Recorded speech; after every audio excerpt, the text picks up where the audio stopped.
Hello, everybody. Welcome to Behind the Headlines, the Mint Press news interview show that I do twice a week. Thanks for joining us today. Yet another tremendous guest. I'm again excited to call him a friend, but David Swanson is also an author, an anti-war activist, a co-founder of World Beyond War, which we'll get into as well, a global movement to end all wars, which I don't know about you, but I think I'd be a fan of no more war. And his latest book is the Monroe Doctrine, at 200 and what to replace it with. So we'll be getting into all that, the State of the Union, everything else. So please welcome David Swanson. Hi, Lee. Hello. Great. Hi, Lee. Great to see you. Great to see you. Thanks for joining me.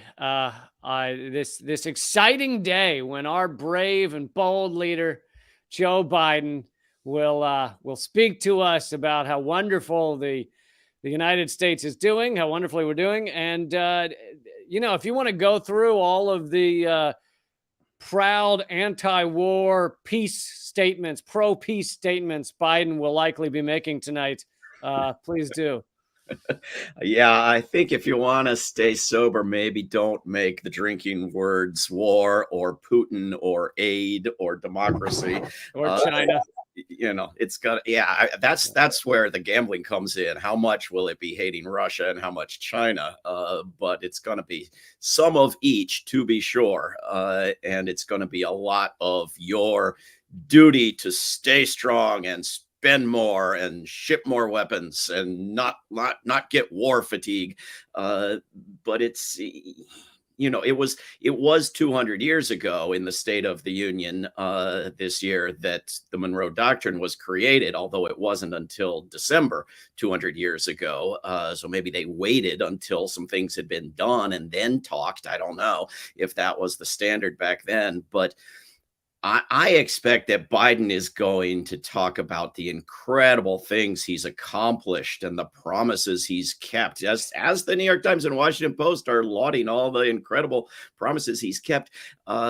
We recently put out an email at Roots Action trying to remind people of the promises he hasn't kept because it's unbelievable. I mean, if I run through some of them, it sounds, you're going to say, wasn't that Bernie? Don't you mean Bernie? Because please, we got time. I'd love to hear some of the things he said during his campaign. So, and the war in Afghanistan, yes, wonderful, terrific. But is it ended? Do drone strikes not count? But also reduce military spending. I mean, this was in the platform, the Democratic Party platform of 2 years ago, and the campaign cut military spending, move the money to useful things. What do? Dramatically increase it year after year after year. End the war on Yemen. Still going. Treat Saudi Arabia as a pariah state. I don't think people could even imagine Joe Biden promising such a thing. But I was unaware he had said that. These are his words, not mine. Free kindergarten. Anybody wants kindergarten, preschool? Not kindergarten. We got that. Preschool. Free pre-kindergarten for anybody who wants it. Sounds like a Bernie Sanders promise, and it was, but it was also a Biden promise. Free college, free community college, free college for those with an income under 125,000 or something. No more student debt, right? Yeah, get rid of there were variations in what he said and the party said on student debt, but the 10,000 thing ought to have been more. But tax the rich. He's already pre-advertising in the State of the Union. He's going to demand that the Republicans tax the billionaires, tax the oligarchs. That one's my word, not his. But why wait 2 years until the Republicans can more easily block it and then propose to tax the rich when nothing could be more popular? And he promised to tax corporations, tax the wealthy, get rid of the cap on the Social Security tax so the wealthy don't pay such a tiny fraction compared to others. Not a whisper in the past 2 years. Create the so-called public option so that people could get, effectively single payer health coverage for those who want it, that they've, used as a block to the demand for single payer for years and years. What are they doing instead? They're privatizing Medicare. $2 trillion into clean energy. This was a Joe Biden promise. $2 trillion. This is way beyond what they've done. Zero emissions public transit in every city of 100,000 or more people in the United States. Where the hell is that? I don't think I've ever heard him say the words public transit since he got into office. Well, I don't even know if Buttigieg says that. How about this one? Private dollars completely out of elections. This is talking to a Congress that won't get rid of insider stock trading despite the demand of over 80% of the public, while bombing people in the name of democracy.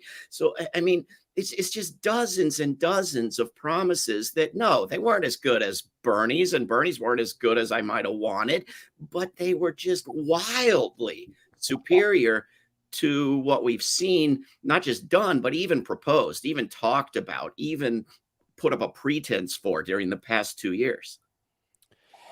Yeah, I mean, I think we now live in this political landscape where they know they don't mean any of this stuff, and they often will shift who they are between the earlier rounds of the primary and the general. The 1 minute they're trying to beat out like a Bernie Sanders, so they'll pretend to be left wing. Then they get to the general, and all of a sudden they're a centrist, and so they're switching human beings, but during the campaign. Right, but why are we playing along with it? This is my question. Why do we have these think tanks, Democratic Party affiliated educational institutions claiming that the rich are now massively taxed? I mean, the problem with claiming that is that everybody stops demanding that it be made a reality. If we're going to pretend it's already happening, then what's going to happen when Biden gets up there and stutters his way through some carefully concocted speech, insisting that Republicans are to blame for not taxing the rich? Wait a minute. All of your obedient groups that invert the whole representative process have been claiming for months now that you've already done that.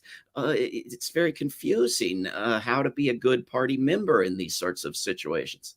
And as you well know, one of the most infuriating things is, even in rhetoric, there's barely any daylight between the Republicans and Democrats on war, on endless military spending, on endless bombing. It's tough to find, you'll find like 2 or 3 Republicans who want us to somehow be accountable for the money that's going to Ukraine, et cetera.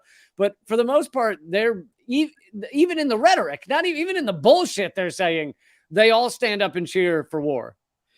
Yeah, it's such a pretense on both sides of the teeny little, hair width aisle that divides the two party monstrosities. I mean, I read an article a couple weeks ago now by a DNC guy, what's his name, Cohen, from the Larry Cohen labor union guy, saying, praising all the incredible accomplishments of the Congressional Progressive Caucus over the past couple of years. And one of their big accomplishments was to kill the dirty oil deal of Senator Manchin. And how did they do this? How did they kill the dirty oil deal? Well, before you have a vote on the big military spending bill that must pass, you have a vote on the rule to bring it to a vote. And that's a partisan affair. So when you've got a caucus that's the majority of the Democrats at this point, or it's the biggest caucus in the Democrats, the so-called progressives, and you withhold your votes unless that dirty deal is left out, then you get your way. Now, wait a minute. You're talking about a record-setting military spending bill. You're talking about a caucus that pretends to want to reduce military spending. You're showing exactly how they could use power, rather than introducing a BS bill, as they've now put off for a couple more weeks, to, cut $100 billion out of military spending, which is, nonsense, because it won't pass the House. If it did, it'd have to pass the Senate. If it did, it'd have to pass the White House, right? but you withhold your votes on something until you get something, until you reduce military spending. They didn't even try. They didn't Yeah. even pretend they were going to try, but they go around campaigning. The so-called progressive Democrats go around campaigning on reducing military spending. And now, even more so than them, a group of Republicans campaign on that. And they aren't any more serious than the progressive Democrats. It's very different rhetoric. And we're going to now have rallies with speakers, producing both types of very different rhetoric. But it's not serious. It's not making an effort. Look at the promise to end the war on Yemen. That's a Biden promise, a Democratic Party promise. Mm-hmm. But a single member of either house can force a debate and a vote tomorrow.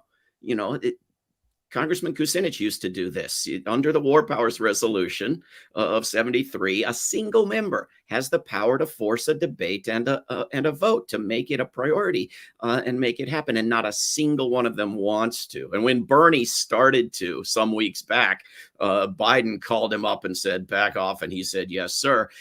And that's all we've heard of that from that. We haven't seen the action out of Biden that supposedly made that happen. And the only time we've seen the War Powers Resolution used to pass a bill to end a war by both houses and send it to the White House was when Trump had promised to veto it on Yemen. The only times from 1973 till now they could count on a veto, they'll go ahead and pass it, get it vetoed, and blame the veto. It's like the California legislature when there's a Republican governor. They'll pass single payer every time, But why do we have to fall for this stuff? Yeah, and I mean, what do you attribute this to? I mean, is it just the money? Is it the people funding all their campaigns, or is it the fact that in order to even get to that position, that you're a somewhat powerful congressperson, you've had to sell your soul in the first place to the military-industrial complex? Is it all of those things? Oh, I think it's clearly all of those and more. It's what gets you acceptance in the corporate media. It's what gets you funding. It's what gets you committee assignments. Ilhan Omar booted off a committee after being the only member of the House Foreign Affairs Committee, perhaps in history, certainly in my lifetime, to talk about the evil of U.S. foreign affairs, booted off again with a pretense of resistance from her own party. It's what gets you favors from the White House, operations in your district, jobs in your district. It's what gets you your bills to the floor for votes. It's what prevents the Democratic Party or the Republican Party running a primary challenge against you. It's what prevents your state legislature from redistricting you into somebody else's district. That's where Dennis Kucinich went. It's everything is stacked against you. Yeah, and then you, like you say, with Kucinich, you occasionally see someone who somewhat pushes back, and the forces that are then encircled, encircling the wagons of various forces to get them out of Congress. People like Cynthia McKinney or Alan Grayson or something. So they don't stay there long, it seems. Yeah, this is the problem. You have people driven out, but you still have nonetheless incredible popularity for anti-war measures, even though the system is structured against having them happen, and the corporate media depicts them as treasonous and giving away someone else's land to the evil Russian monster and so forth. There's a reason why the Democratic Party platform advertises reduced military spending, and the Democratic Party comes in and increases military spending. And it's because there's a distinction between what people want and what you advertise, and what people will actually insist on getting, and be willing to ignore, and be willing to let you blame on somebody else, and be willing to go along with the pretense that you tried. Uh, but when every year Biden proposes a huge increase to military spending, and then the Congress proposes a huge increase on top of that, Yeah. and the Progressive Caucus pretends the first bit never happened and that it's powerless to do anything about the second bit, but blame it on Republicans. And everybody identifies with one party or the other. Not everybody, but millions of people identify with one party or the other and go along. We send out, as I say, an email listing broken promises by Joe Biden, and people don't tell us this is false. People don't tell us you misunderstood. You quoted it wrong. They tell us to shut up. They tell us be quiet. You're helping the Republicans, right? And so it's part of your duty as an adherent to a party to omit negative statements, to highlight positive statements, to go along with myths and lies. That's part of your responsibility, which is justified by a perfectly coherent argument for what you ought to do on one day out of every 2 years, the lesser evil voting argument. But this isn't lesser evil voting. This is lesser evil living, right? This is making it your duty day in, day out. And it's a disaster. You mentioned the budget a few times, which for our Pentagon is truly astronomical. I mean, the human brain can't even understand it. You count the black budget; it's near over $1 trillion a year. With 21, a few years ago, it was $21 trillion of unaccounted for adjustments over 15 years. They just failed their fifth audit, which they failed every one. And in that fifth audit, they said they can't account for over half their assets. Meaning they don't know where a lot of the stuff is, how it's being used, whether it's being used. This goes for everything from planes and helicopters to buildings. And so it raises the question, is the military accountable to the American people? Especially the finances, which is really what it comes down to in many ways. Are they accountable to the American people at all? Because it seems like Congress doesn't seem to know where any of that money's going or what's happening. They don't, like you said, they don't use their War Powers Act. So these guys can't find their assets with two hands on a map, right? They don't want to try. Nobody's obliging them to try. Half the time Congress wants to spend more than the Pentagon does and wants less accountability than the Pentagon wants, which wants none at all. It's the only department or agency within the U.S. government that isn't supposed to be accountable at all, even in secret, for what it does. And it's the majority of the money. So, because I'm planning to speak at this rally in a couple weeks with libertarians and progressives united. I wanted to ask you about that. Yeah. It's mostly people who haven't sold their soul to one of the two big political parties against war. I've been doing all these shows with libertarians, and now I completely forgot my point, but it was something to do with the spending. Oh yes, on these shows, these libertarian hosts will push me on, we need small government, not big government. Just as on a liberal show, they'll be demanding big government, not small government. But both of these frameworks seem to collaborate in the pretense that the military's free, that the military doesn't cost money, because all I care about is what kind of government. When the majority of your tax dollars, your income tax dollars, more than half of them go to a war machine. Right. When the majority of the discretionary spending, the spending that Congress decides on year after year, goes to a war machine, I don't want to hear people screaming big government, small government at each other.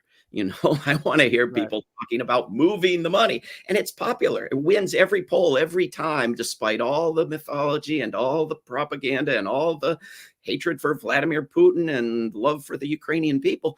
Every single time people say move the money to human and environmental needs and out of the military. But it's just not talked about, even in some of these, fringe movements outside of the corporate system. It's not talked about. Yeah, and another fact, we spend more on our military per year than the bottom 144 countries combined. And I think if you count the black budget, it's like double the bottom 144 countries combined. Um, but talk a little more about this rally, February 19th in Washington, D.C. A bunch of great speakers, and then several speakers I'm not a fan of, but as you said, I think I read it in your email, but maybe it was also a column somewhere. Uh, if we always just virtue signal and decide we can only participate in anti-war events with the people we agree on 100% of everything, then it's a pretty small group. Very, very small. I don't know if I've ever agreed with everything on with anybody on everything. Right. But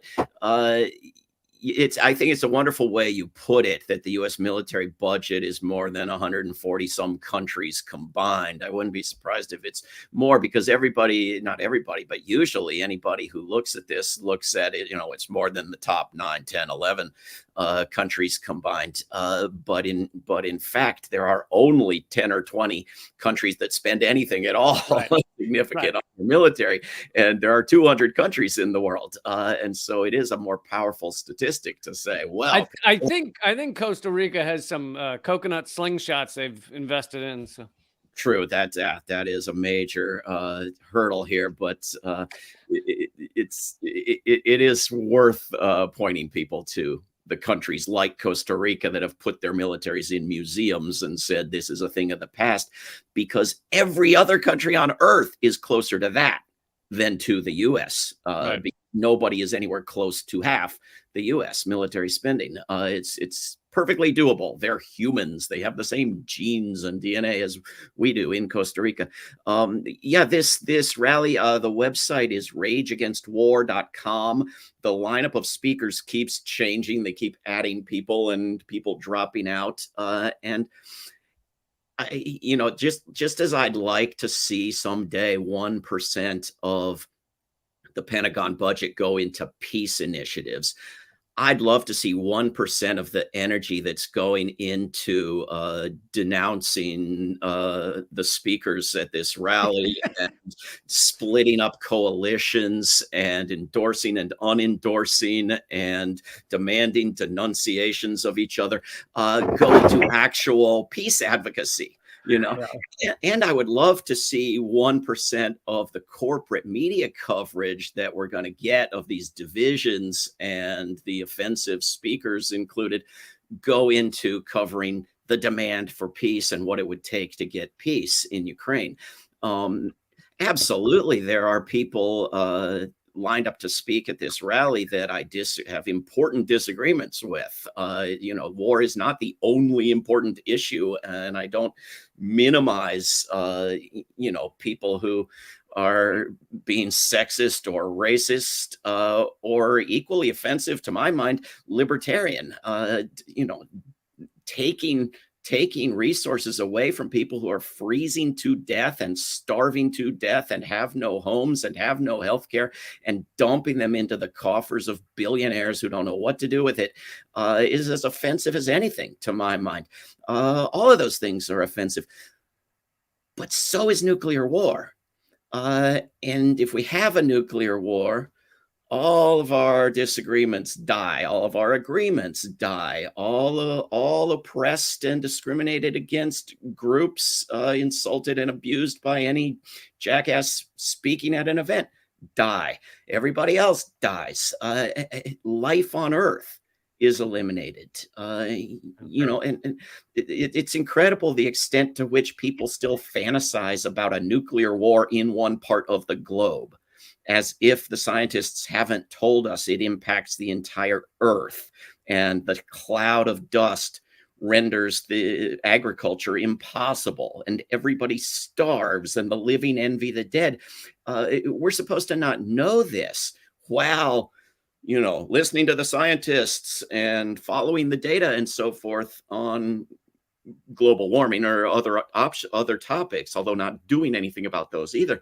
And so I just I have to prioritize. I mean, if I had my choice of 1,000 big peace rallies to go speak at this month in Washington, D.C., would I pick the one that had the fewest people I disagreed with on anything? I guess I would. Yeah, maybe not, because there's also an advantage to saying, look at this array of diverse opinions. I long for that moment when you're like, oh, there's so many peace rallies going on. Which one should I go to?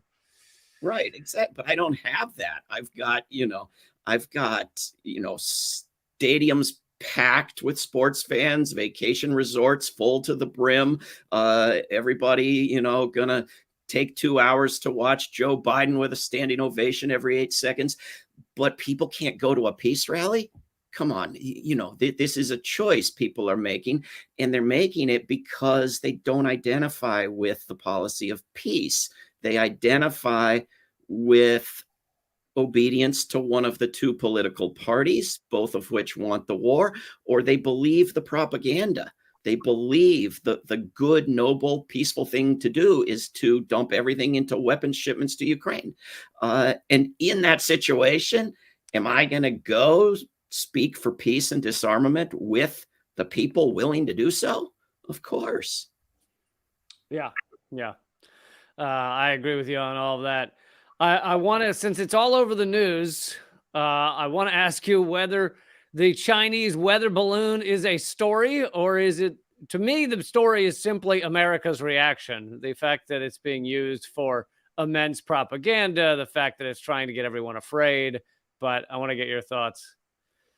Well, I don't have any knowledge, you don't, on whether it's Chinese, whether it's a weather balloon, whether it's a spy balloon, whether it's a super evil, all powerful spy balloon. I have no idea, right? But I do know that the United States has put military bases all around the border of China. I do know that the United States threatens China around Taiwan and little hunks of rock near the Philippines. I do know that the United States flies flights of military planes and sails military ships near China. I know that the United States aims all kinds of missiles at China and makes all kinds of threats toward China. And I know that the United States just announced that it was going to have bases in the Philippines again. Whether that in particular or the whole array is related to the balloon, I have no idea. It certainly is related to Chinese military spending. We were talking about earlier that Chinese military spending is way down here. And every time U.S. military spending goes up, so does Chinese military spending, even though it's a tiny fraction. Then that's used as the justification for more U.S. military spending. So the hypocrisy is just incredible.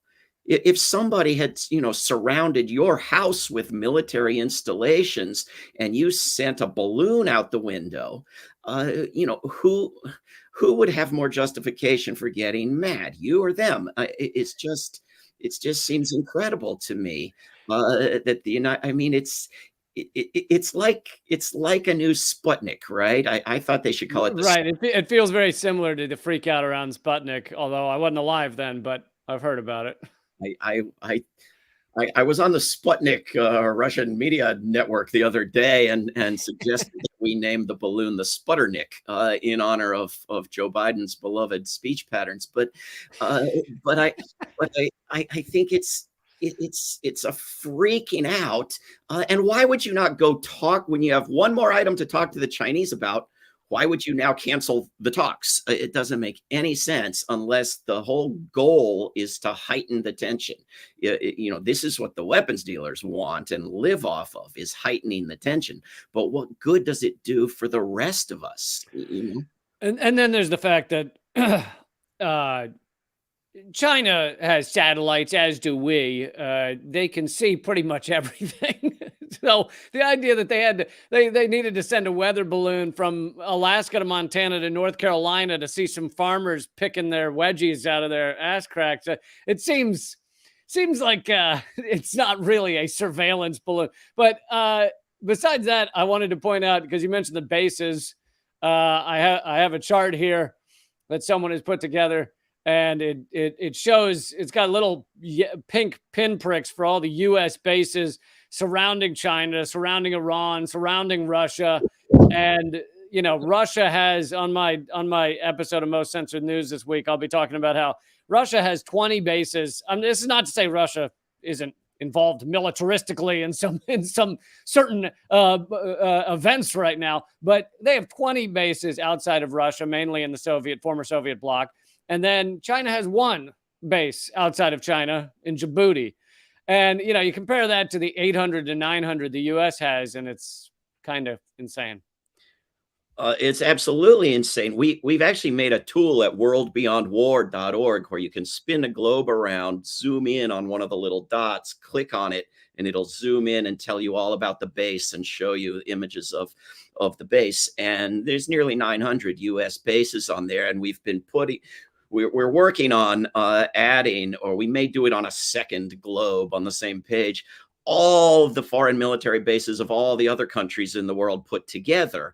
And it's going to look like pretty much an empty globe in comparison to the one with all the US bases. But I mean, I go on Russian TV and say, the fact that Russia can commit so much mass murder and destruction and mayhem with 8% the military budget of the United States tells you something about the corruption of the U.S. military. And they let me get away with that and invite me back on, even though very different than your average U.S. mainstream media. Yes, indeed. Very true. Well, let's move over to Ukraine and discuss that for a few moments. I think because I've spoken to you, I think, since it started, since the Russian invasion started. And I believe your view is pretty similar to mine in that, you're opposed to the Russian invasion. I'm opposed to the Russian invasion. War is disgusting and horrific. And at the same time, I also think people should understand the history of NATO, understand the 2014 coup in Ukraine and things like that. And they should understand kind of the entirety of the reality. But in order to be fully anti-war, everyone says, oh, you're just defending Putin or Russia or something. Yeah, it's incredible. I can say we need negotiations and a ceasefire and a peaceful settlement with a stable, peaceful result going forward. And if I'm in the United States, I'm paid by Putin. I'm in the pay of the Russians. But if I say that in Moscow, suddenly I'm getting funded by the CIA, right? I mean, it's magic. And of course, either way, I can show completely empty pockets. So it's a real magic trick. But this is what we need, right? Because both sides are lying. Russia is claiming imminent victory. It's not about to happen. The West is claiming imminent victory. Russia will be completely defeated, total surrender. Not about to happen. What you're going to see if there's not an effort to end the war, not to win the war, whatever that means, but to end the war, you're going to see ongoing deaths by the hundreds of thousands, destruction, increased hostilities, increased difficulty ever getting to a stable, peaceful settlement, and the ever heightened risk of nuclear apocalypse. If not nuclear apocalypse, which you won't be seeing because you won't be here. This is the problem. And so, we're told that the Republicans want to give Ukrainian land away to Russia, and the Democrats want to fight to the last Ukrainian. But, we have to have peace or war. Nonviolence or non-existence, as Dr. King said. And the way that you get to nonviolence is through a negotiated settlement. And that means a compromise. That means Russia giving up some things it wants and Ukraine giving up some things it wants. And the way you get to a stable resolution, other than building better relations and having a truth and reconciliation process, is by letting people decide. And of course, no one outraged by the greatest evil of the past decades, with, Iraq and Afghanistan and other things somehow obliterated from all memory, being the annexation of Crimea. Not a single person has ever wanted the people of Crimea to vote again, because they know damn well that the people of Crimea would have voted to join Russia any year of the past decades, and would again. I think it's something like 80 or 90% of them consider themselves Russian. Right. And so this is so you have to get to a peaceful enough situation observed by all the right observers and agreed to by all parties and have another vote. And Crimea, of course, will vote to be part of Russia. But you have to do the same thing in the Donbass. And of course, this was done. And there was the Minsk II agreements, and there was an understanding that they would have autonomy and there would be peace and de escalation. And you have Western leaders like former leader of Germany, Angela Merkel, admitting that this was nonsense. This was playing the Russians like they were Native Americans. You were promising they'd have their land until as Yeah, long as the grass grew, and it was she all admitted she admitted that it was basically a stall tactic to further firm up, and arm Ukraine. exactly right. So now to compound all the difficulties, you have the difficulty getting anyone to believe you should you be willing to do any sort of negotiations. And this means that the United States and NATO have to take actual verifiable steps to demilitarize in Eastern Europe, have to start taking their missiles back out of Poland and Romania, stop adding new countries into NATO and so forth, have to actually do empirically verifiable things because their words are useless. So this adds to the difficulty, but it's not that difficult, right? When Donald Trump says I'd do it in 24 hours, doesn't mean we can believe he would. Doesn't mean we can be sure he wouldn't screw up even something that easy. But it does mean it is doable. It is conceivable. Even that idiot could possibly do it. It's a question of wanting to try. Well, yeah.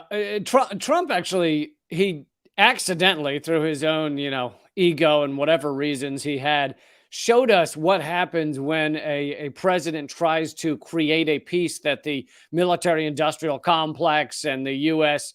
Most of the U.S. ruling class doesn't want, such as with North Korea. It is ultimately stopped. The peace deal, and again, I have gone after Trump more than anyone, but there were a few moments he said he was going to take troops out of Afghanistan. He said he was going to take troops out of Syria. Each time it was carefully stopped before he could even come close to achieving those things. Absolutely. But he could have tried more, Yeah. and he could have refrained from threatening to nuke North Korea. Not a helpful bit of the negotiations. He also could have refrained from dropping 40,000 bombs a year. But he could have refrained from sending weapons to Ukraine, as in fact President Obama did. The damn Putin-loving Russian socialist communist former president of the United States. and for holding up the bombs to Ukraine, the missiles to Ukraine, Trump was impeached. He was impeached. Yes, you can't be impeached unless you've done something vaguely anti-war. I mean, this is what you have to be impeached for. I think you may have talked to me when I had a list of like my top 75 reasons to impeach Donald Trump, and slowing down weapons shipments to Ukraine wasn't on there. That just wasn't in that mix and shouldn't have been. Right. We're coming up on 20 years now since George W. Bush, Dick Cheney, Colin Powell, and gang got away with just openly lying. Colin Powell taking just certifiable BS denounced by his own staff at the State Department and feeding it to the world. That was 20 years ago this week. Colin Powell did that. Yeah, and no accountability. To this day, no investigations with any consequences, no exposure, no truth and reconciliation, no impeachment, no prosecutions. There was a period when you could block wars, when you could stop a war on Iran or Syria by saying it's going to be another Iraq. There was a period when you couldn't get a John Kerry or a Hillary Clinton or a Joe Biden nominated for president. But that's faded, and the lesson's been learned. The military wasn't scaled back. The lies were only momentarily a little glitch, and the machine rolls on. So let me ask you about World Beyond War, your project, your movement, and your website. what we I don't know if this is the type of thing you can relay in a few minutes time, but what are the steps to get to a world beyond war? Well, there are quite a few, and it's not necessarily something that can be done in a day. Yeah. But steps is a key word, right? I said every time US military spending goes up, so does Chinese. The reverse almost certainly would be the case. If US military spending went down, so would Chinese. It's Hmm. very easy to test, and it has the support of overwhelmingly of the US public. And to go just back before Colin Powell opened his big mouth at the UN, you'd have to cut about 45% of current US military spending. To go back to the glorious, righteous day of 1950, you'd have to cut, I think, about 85% of current US military spending. It's completely possible to survive while moving in a peaceful direction rather than in a warmongering direction. The problem is people don't believe it. People, watch war movies, infotainment, and so-called history. They're saturated with thousands and thousands of hours of the stuff, and they don't believe it. They don't believe that there isn't going to be another World War II, possibly next month, and you try to get them to name a war they feel justified arguing for the necessity of during the past 75, 80 years, and they can't do it, but they'll scream World War II at you. Uh, and you try to tell them it's a different world. The world is radically different from the 1940s, and they don't care. And so you have to teach them about nonviolence. If you're at worldbeyondwar.org and you type in /list, worldbeyondwar.org/list, you get a list of dozens and dozens of times through the history of the world when people have been told it's war or nothing, an invasion, a coup, a brutal dictatorship, Yeah. and they've used nonviolence instead, and it's more successful. I mean, nonviolence denial is as dangerous as climate denial, and we want to look at the facts, look at the facts. Nonviolent action works better. Uh, you know, but nobody knows this. It's so radically out of whack with everything they think they know, that it's very hard to get people to really internalize it. I mean, I can talk to people about World War II for half an hour and radically shift their views on World War II, but you can even watch the latest Ken Burns film. I never thought I'd say that. You can even watch the latest video series from Rachel Maddow about fascism in the US. Yeah, I never thought I'd say that. But for people to understand that unarmed resistance is more powerful than armed, it takes more than a few minutes, takes more than an hour lecture. But it seems to be the truth. Yeah, I just noticed on your site, one of the mottos you have here is Russia out of Ukraine, NATO out of existence. Talk a little about NATO. I think most of our viewers understand that NATO is not a peacekeeping organization, but a lot of Americans still believe that. They still believe that, if it's got a NATO stamp of approval, that means it's a good war. It's a peaceful war. It's it's going to lead to nice, peaceful happiness, unlike the invasion of Iraq. But NATO is a war creator. If you go back to worldbeyondwar.org and you type in /constitutions, you find a list of the world's constitutions and treaties and laws that ban war. There are numerous treaties to which the United States is party that ban war. It's a crime. But if you get a gang together to commit a crime, it's not a crime anymore. Everybody knows this. If you're going to go rob 7-Eleven, but you get 5 buddies with a couple cars and a bunch of guns, it's not a crime anymore because it's a bunch of you doing it together, right? Right. This is the idea with NATO. With NATO, Congress doesn't have to look into particular atrocities because it's not their responsibility. It's NATO. With NATO, it's not a rogue state abusing the world. It's the international community, which if you look up the definition of international community, it says right there, U.S. weapons customers. That's the international community. And it doesn't matter that most of the world's population and most of the world's nations aren't in it. it's legal now. This is the problem with NATO. It's an institution that depends on war. Without war, it doesn't have a reason to exist. Without danger, it doesn't have a reason to exist. NATO was dreaming of Russia doing something like invading Ukraine. The Rand Corporation was writing papers about the need for Russia to do something like invading Ukraine. People tell me Russia had no choice because of NATO but to invade Ukraine. And I say, but didn't they know, as we all knew, that Russia invading Ukraine would be a bigger boost to NATO than anything NATO could possibly ever do on its own? And they say, well, yes. Well, but then how is it justified as opposition to NATO when it is the single biggest gift to NATO in decades? This is what NATO lives for. NATO's trying to figure out a way to get Latin American countries and Asian countries into it, align with other military alliances like AUKUS, and turn China into an enemy. And the president of Ukraine, this saintly figure, this Frankenstein monster gone out of control, is trying to get NATO into the war, is trying to get NATO attacked, is trying to claim NATO has been attacked with a missile that he knew where it came from, and he said it came from somewhere else. For those who remember that, they claimed that a missile hit Poland that was a Russian missile, but it actually came from Ukraine. But they knew instantly, and Scott Ritter told me that the U.S., the way we track missiles, we knew instantly that it did not come from Russia, and yet we let that propaganda run wild that Russia had bombed Poland.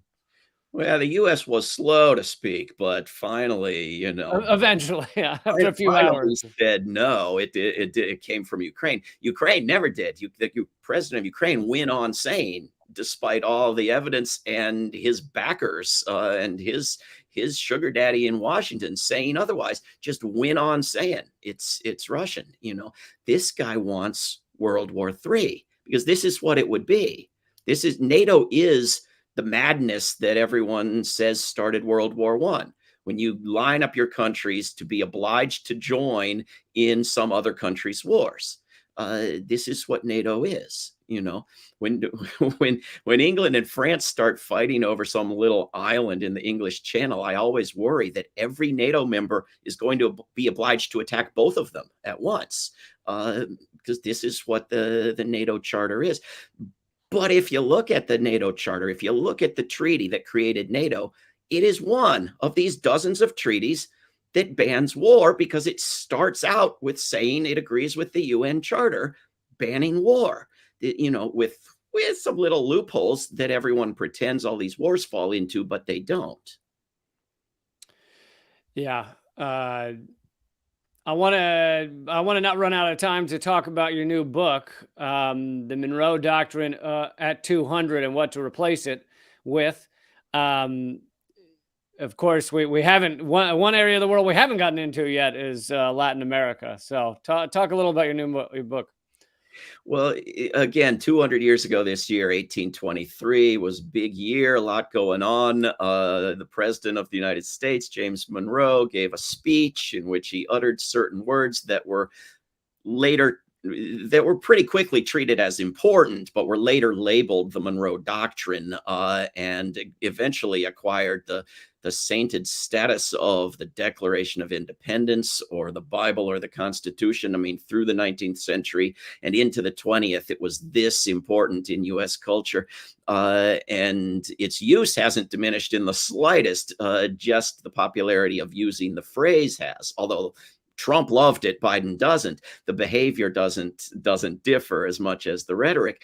But this was essentially the declaration that the whole hemisphere of the Americas, Northern, Central, Caribbean, South America, was a U.S. playground, and European nations needed to stay out. And this was a frequent justification for U.S. expansion westward, through the middle of North America, which people forget happened at all, much less associate with the Monroe Doctrine, which they think is just about south of the border. But the border wasn't there. These people wanted the Caribbean, Central America, South America, Canada. They only got part of what they wanted, but they keep on pushing. And of course, in 1823 as well, James Monroe's lifelong buddy, the U.S. Supreme Court Chief Justice John Marshall, put the doctrine of discovery into U.S. law, which is the centuries-old Catholic doctrine that says essentially any European nation or the United States that sees any territory not already claimed by a European nation or the United States can go ahead and claim it because those people don't count. And these doctrines together, created this sort of disaster. They're doing polls now, right? Are we at 30% or 40% of people in the United States who think Ukraine is in the U.S. national interest? Well, where did this nonsense come from? It came from the Monroe Doctrine, this language of U.S. rights and interests, so that you could go to war over something that wasn't the United States itself, but was some distant interest. And the whole mythology of how wars can get started and how they're not imperialistic grew out of the Monroe Doctrine. So these are people who believed that they were defending the Western Hemisphere from European dictatorships and monarchies, and therefore they were being anti-imperialistic. And if they were trying to get Cuba or Texas or anybody else into the United States, that wasn't imperialistic at all, because anybody would want to be part of the United States. And so they really sold imperialism as anti-imperialism, and did away with the notion of congressional war powers. We talked about how the Congress tried to put that into law in 1973 and hasn't really used it since. But Monroe said, we're going to have wars over any European nation messing around in this whole hemisphere. So this is a whole list of wars. This is an authorization for the use of military force. And it's a red line. It's the precedent for all the damn red lines of, war in Syria if chemical weapons are used, war in Ukraine if NATO is attacked, and so on. It's a foundational document of a new sort of empire, of an old sort of empire and a new sort of empire. Has evolved through the centuries, but it's alive and well. It's alive and kicking. It's the coups. It's the U.S. corporations owning and making the laws in whole areas of Central American countries today. It's the weapons and the training of the armies in Latin America. It's Elon Musk saying we'll coup whoever we want. Screw you. This is it. Yeah, and a lot of people don't realize that the level that this still goes on, where the U.S. is still controlling what goes on in these countries. It was just a few weeks ago, we helped, if we weren't the main player, but we at least helped coup 2 countries in 2 days. One was Peru, where we clearly were some sort of advisor on the lawfare coup done against Castillo. And then in Argentina, there was a lawfare coup to stop the vice president from being able to ever run for president, which she was planning to do. And she is a leftist, and she likely would have won very easily. And they succeeded in bringing false charges against her to stop her from being able to be president of Argentina. And so, these are the things the U.S. is involved in. It just has switched to more sanctions and lawfare than taking people out with bullets. I think that's exactly right. But I think what's encouraging in recent years is the number of failed coups and the number of coups not really attempted, despite better than average governments and presidents being elected. And, in some cases, like Colombia, a left-leaning president elected for the first time ever, and no coup. And I think it's, and to a laughable extent, right, where the U.S. treats this non-government of this clown named Juan Guaido as the proper government of Venezuela, despite it never having been the government of Venezuela. Right. It's become laughable, but in part, it's not a shift to benevolence by the United States. Maybe in part it is, but in part, it's the United States already having the corporate trade agreements in place, the ability of corporations to sue their way to absolute power in Latin America. It's having the elites trained and educated and indoctrinated. It's all the systems of control that they've already got, so that they don't absolutely need the president of every country anymore. Yeah. Yeah. Fair point. I'm trying to see what I haven't asked you about. I mean, these sanctions are so aggressive on some of these countries, which maybe you can talk for a moment about that. Sanctions essentially are economic war, and in many cases, depending on the type of war, we can kill more with sanctions than we kill with bombing. In Afghanistan, not every year of our war on Afghanistan, but at least the last couple, we're killing more now in Afghanistan with sanctions than we killed 2 years ago with drone bombs. In Syria, 90% of the people there are under the poverty level. And of course, it's not just can't get food, it can't get gas, can't get medical supplies. Some countries are faring better than others, Cuba and Iran, but sanctions kill. Absolutely. And when it's collective punishment, when it's not even a pretense of targeted individuals with sanctions, which is of dubious nature in terms of the targeting and dubious legality itself, but when you're targeting a whole population for punishment, it's illegal under the Geneva Conventions. It's criminal, it's immoral, and it can be very, very deadly, more deadly than some wars. And when you're looking at the resources dumped into the wars that could be used for positive good, well, there you're killing lots more people than the wars, until the wars go nuclear. And when you're stealing money from places like Afghanistan and Venezuela, it's not just refusing to trade with countries, and it's not just blockading other countries from trading, imposing punishments on other countries that trade with Cuba, but it's stealing their money as part of coups or part of wars.